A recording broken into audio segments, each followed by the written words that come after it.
The first time my wife said it, she smiled like it was a compliment, not a threat. "You're lucky I'm still here." Then she lifted her phone slightly and added, "You have no idea how many guys text me." I didn't react the way she expected. I didn't argue. I didn't get jealous. I didn't even ask who they were. I just looked at her and said one word: "Go." And that one word changed everything. My name is Daniel Mercer.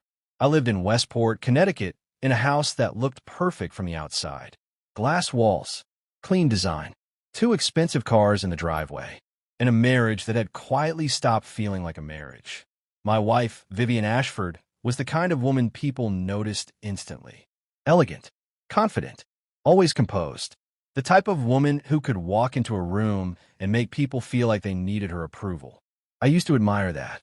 But over time, I realized something uncomfortable. She didn't just want attention. She needed control. I worked in finance. Long hours, high pressure, constant responsibility. And yeah, I wasn't perfect. I came home tired, distracted, sometimes distant. But I never disrespected her. I never played games.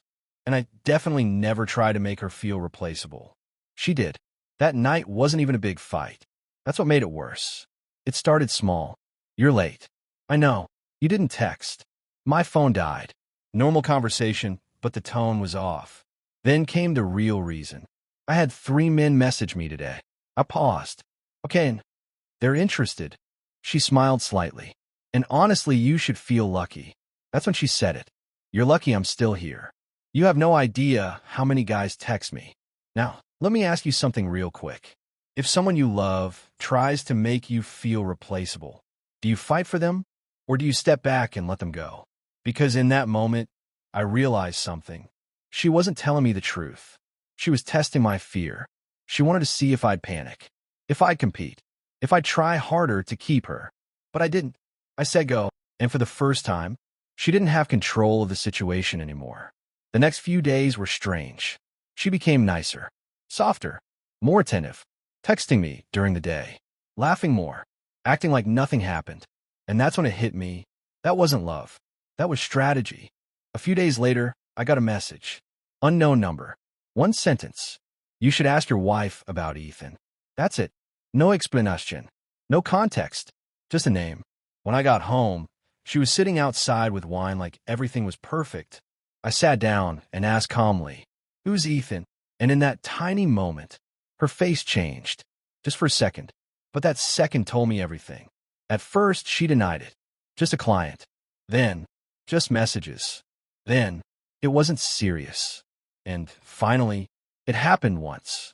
And here's the crazy part. I didn't explode. I didn't yell. I didn't break anything. I just got quiet. Because sometimes the truth doesn't shock you.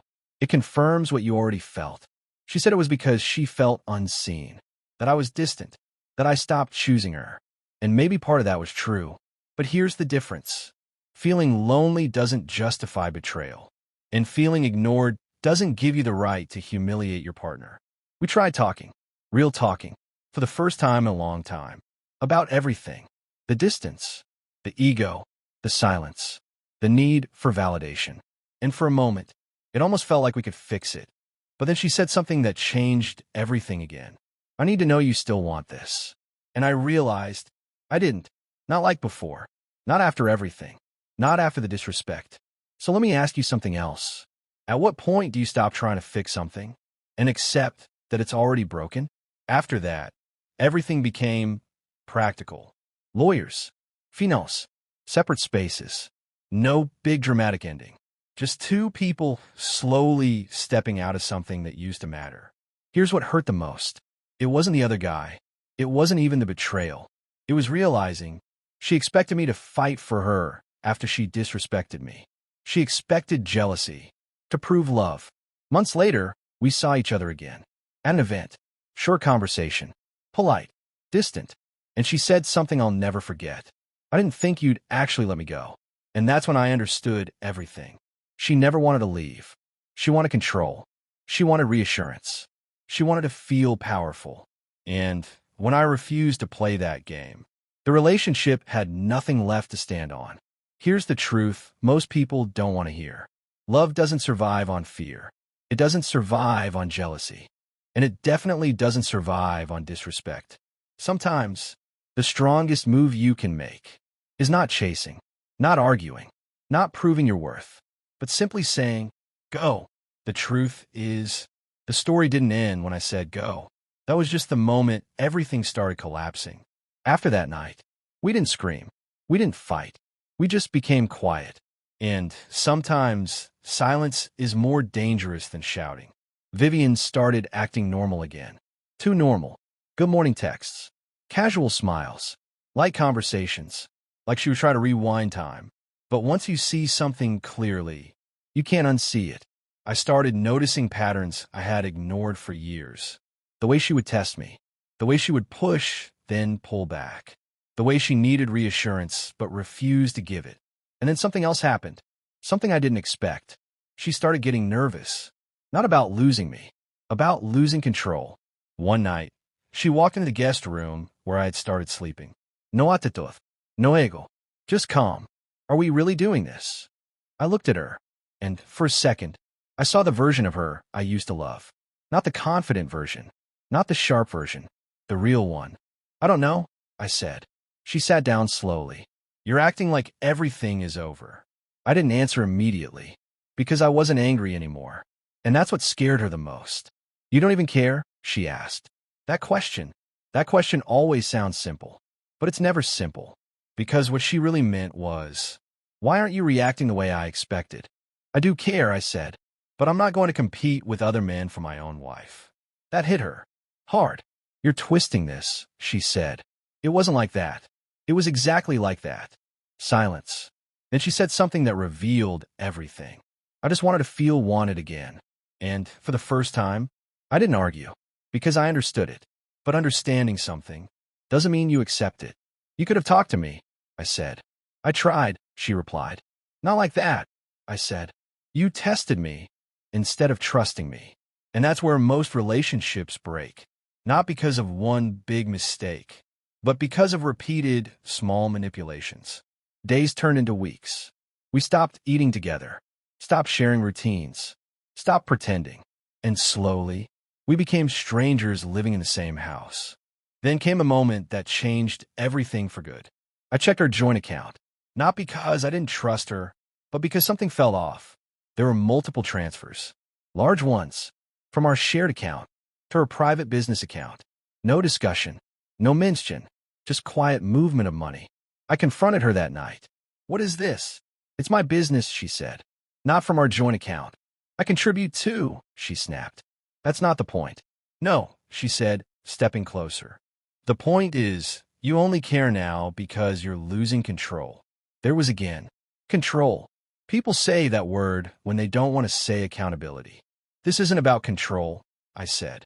It's about honesty. She laughed. Cold. You were never honest about how distant you became. And again, she wasn't completely wrong. That's what made this harder. Because in real life, it's rarely one person who destroys everything. It's two people, failing each other in different ways. But there's still a line. And once that line is crossed, you don't go back to the same version of love. So I made a decision. Not emotional. Not impulsive. Clear. I called a lawyer. Not to attack her. To protect myself. Because at this point, this wasn't just emotional anymore. It was real life. Legal. Financial. Permanent. Before we go further, I want you to think about this honestly. If trust is broken, do you rebuild it? Or do you rebuild yourself? The next few weeks were different. More structured. More distant. More real. She noticed a shift immediately. You've already decided, haven't you? I looked at her. Yes. And for the first time, she didn't argue. Because deep down, she knew. This time, there was no game left to play. No test. No manipulation. No emotional leverage. Just consequences. And consequences don't negotiate. The house went on sale. We separated financially.